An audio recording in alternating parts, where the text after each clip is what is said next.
You know it's a party when there's a whole pig involved. We're celebrating Memphis Blues Barbecue's House 10th anniversary and more today on The Express. Yeah, baby.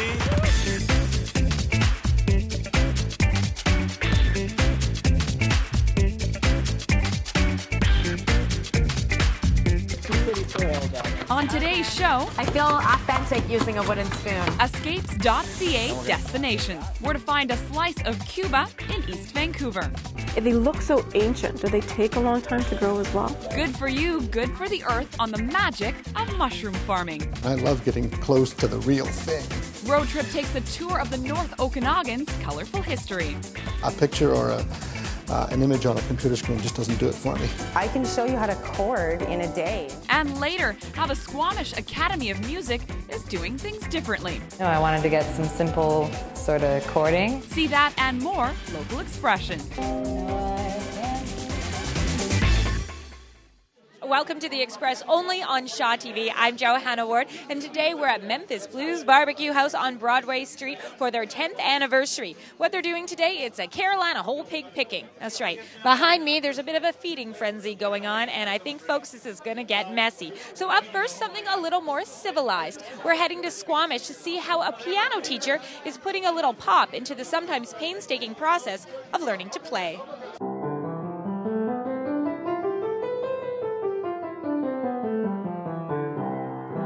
A simple scale can sound like a horror movie soundtrack.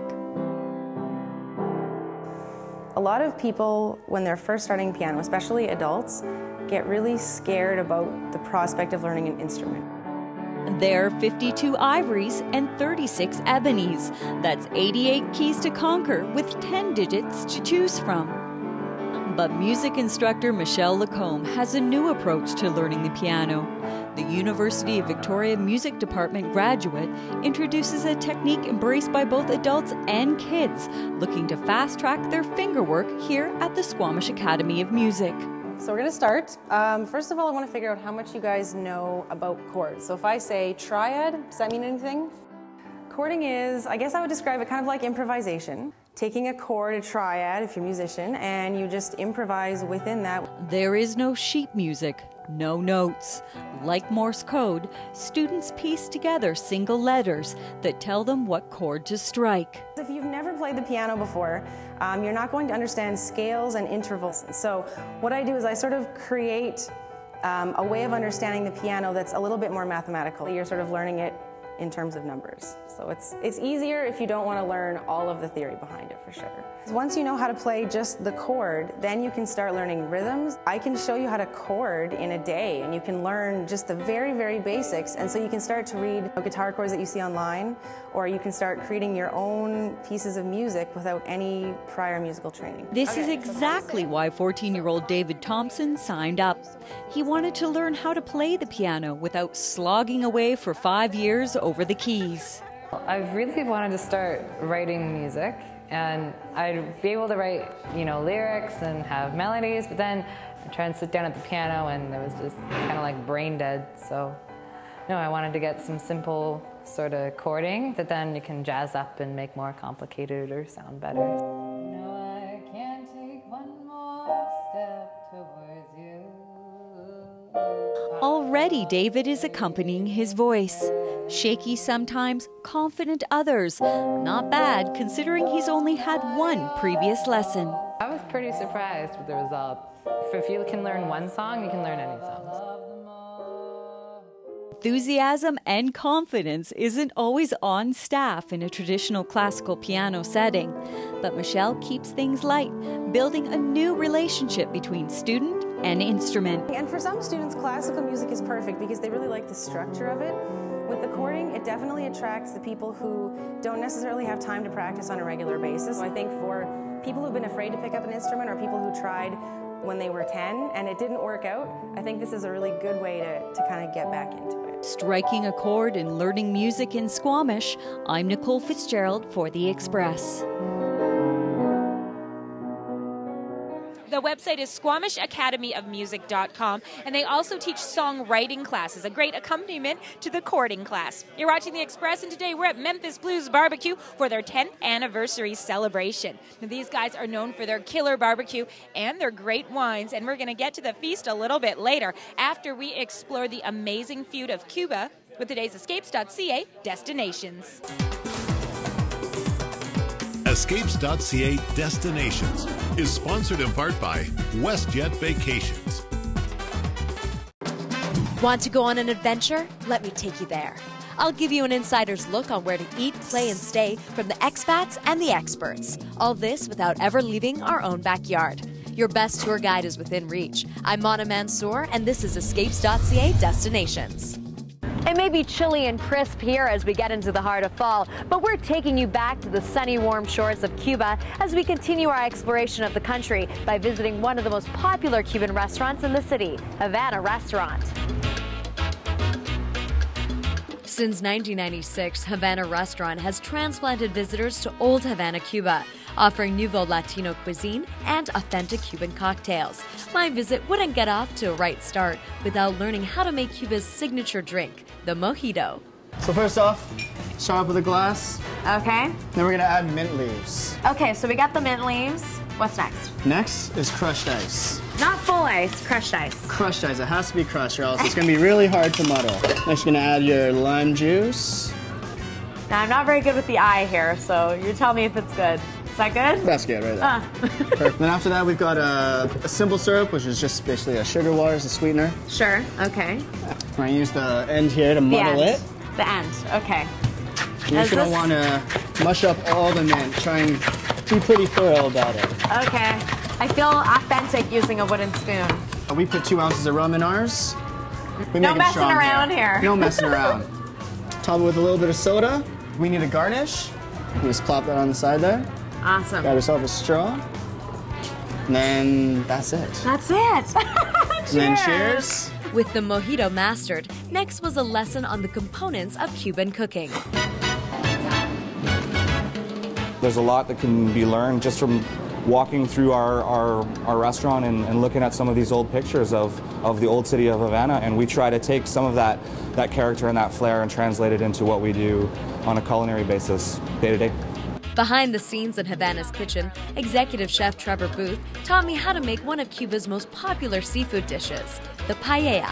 So we've got our fresh, sustainable, ocean-wise mussels and prawns, fresh tomato, yes, fresh garlic, some onions and bell peppers. From this point on, we're gonna take some fresh house-made chorizo sausage, which is a traditional Spanish sausage made with pork.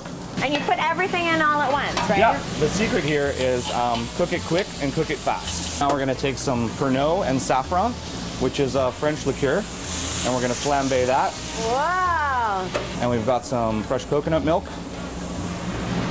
Coconut milk and Caribbean cooking is one of my favorite things. And there you go.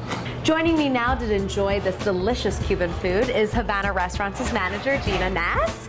Gina, this paella looks amazing. Is this one of your favorite dishes on the menu? This is fantastic. It's certainly one of our most popular dishes for sure. It's like a colorful medley of different flavors. Gina, when visitors come to Havana Restaurant, they're really transplanted back to the Cuba of the bygone eras. Is that kind of what you guys were hoping for when you started Havana Restaurant? And what the owners wanted to do with Havana Restaurant was to bring some of the flavors of Cuba to Vancouver. And they were really inspired by one spot in particular, which was Ernest Hemingway's favorite hangout. And that was called La Bodeguita de Medio, and also had the etchings on the walls. For those who want to experience the Cuban culture, what advice do you have for them?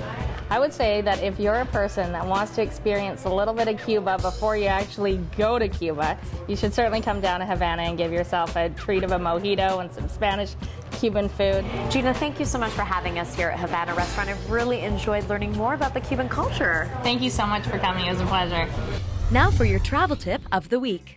When traveling to Cuba, be sure to have a travel medical insurance policy, as this is a requirement when traveling to this country. Escapes.ca Destinations was sponsored in part by WestJet Vacations. The website is HavanaRestaurant.ca. They offer breakfast, lunch, and dinner year-round, and they also have ongoing programs of art and theater productions. You're watching The Express, and we have more from the Memphis Blues Barbecue House 10th Anniversary Carolina Whole Pig Pickin', plus these stories. Road Trip explores the North Okanagan's colorful history. And I love getting close to the real thing. This, however, you would not find on your dinner plate. Good for You, Good for the Earth finds the mushroom of immortality. The use of reishi mushrooms can assist in lowering blood pressure, as well as help patients better tolerate their cancer therapy. You're watching local TV on The Express.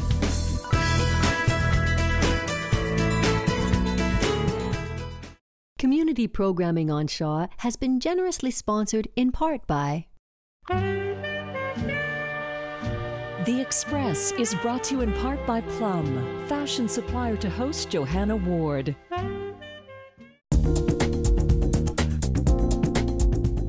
Welcome back to The Express at Memphis Blues Barbecue House, where they are celebrating their 10th anniversary here on Broadway Street in Vancouver. A big congratulations to George and Park, the owners and creators. They say it started with a pulled pork sandwich, and it was love at first bite. Now celebrating their 15th anniversary this year in Aldergrove, BC, Asia Pacific Farm. It's Canada's largest producer of organic specialty mushrooms. And today, our Good For You, Good For the Earth dietitian is going mushroom picking.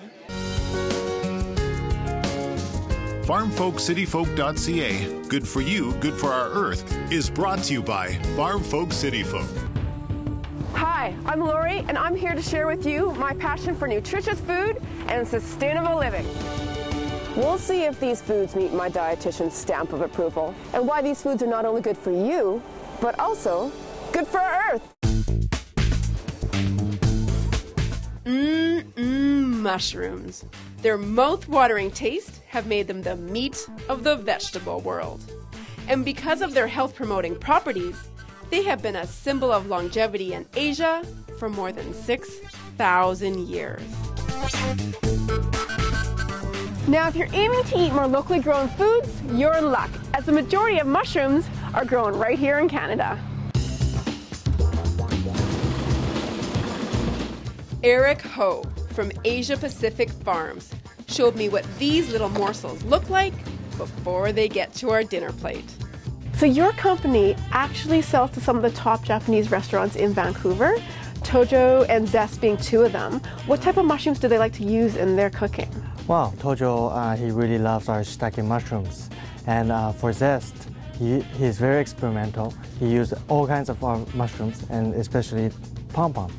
They're also called the lion's mane mushroom, as well as in Japanese they're called yamabushi-take.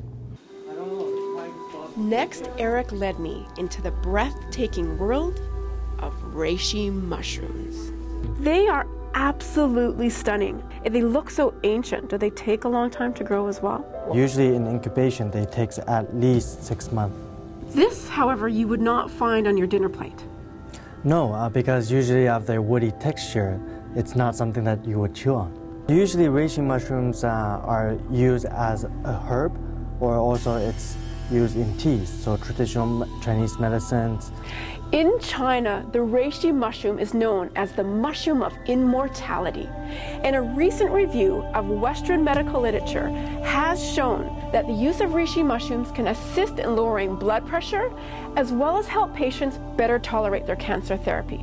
Now, despite the potential health benefits, these medicinal properties in the mushrooms can also cause it to act as a blood thinner. So make sure you talk to your doctor before you incorporate it into your tea time.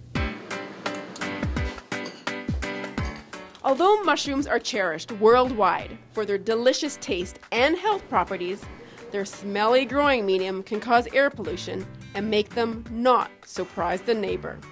Eric explained how Asia Pacific Farms avoided these type of issues.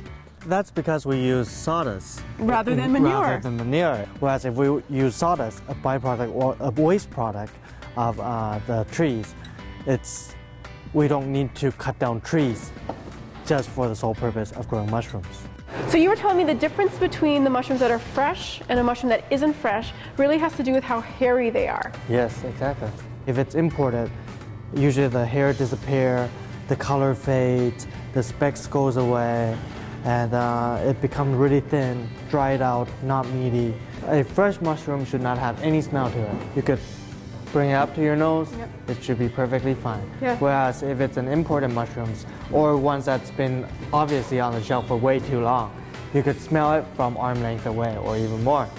Mushrooms are low in calories, they're virtually fat and sodium free, and they're a great source of B complex vitamins. And unlike most other crops, they're not grown seasonally, so you can enjoy your fresh fungi every day of the year. For Shaw TV, I'm Lori, and this has been Good for You and Good for our Earth. Come on, eat with me, don't make me eat alone.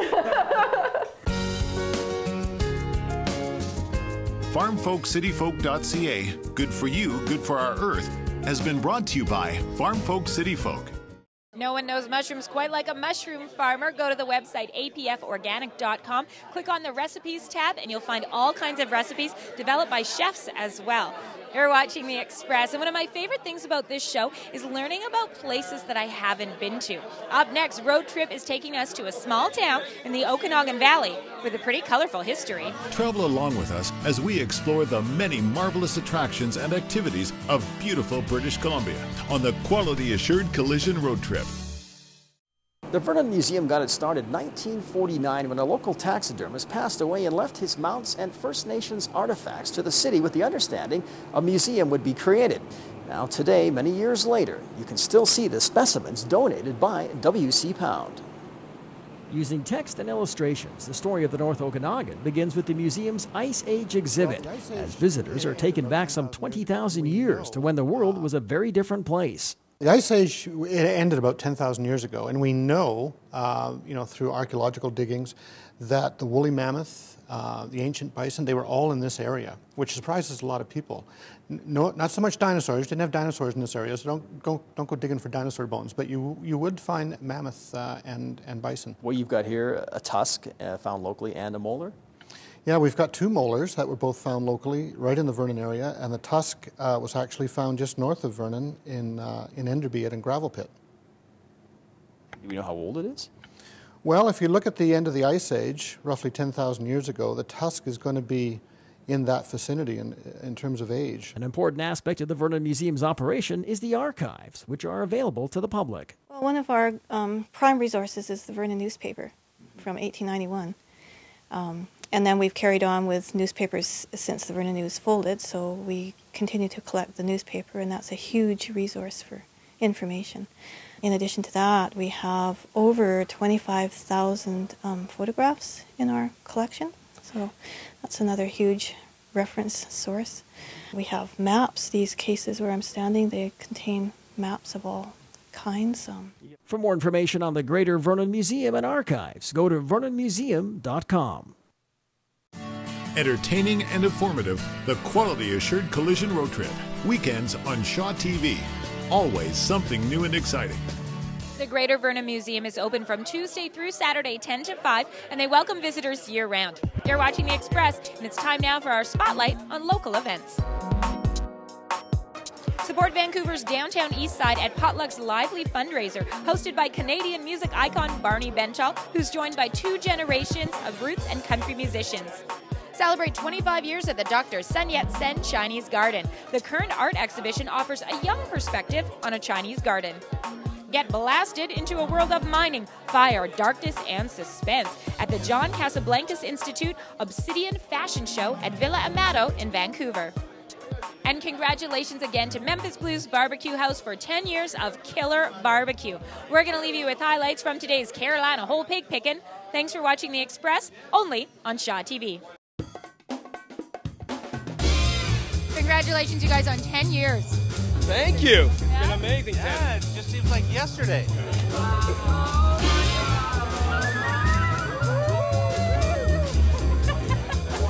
Wow, amazing. It's like communion. Cheers, gentlemen.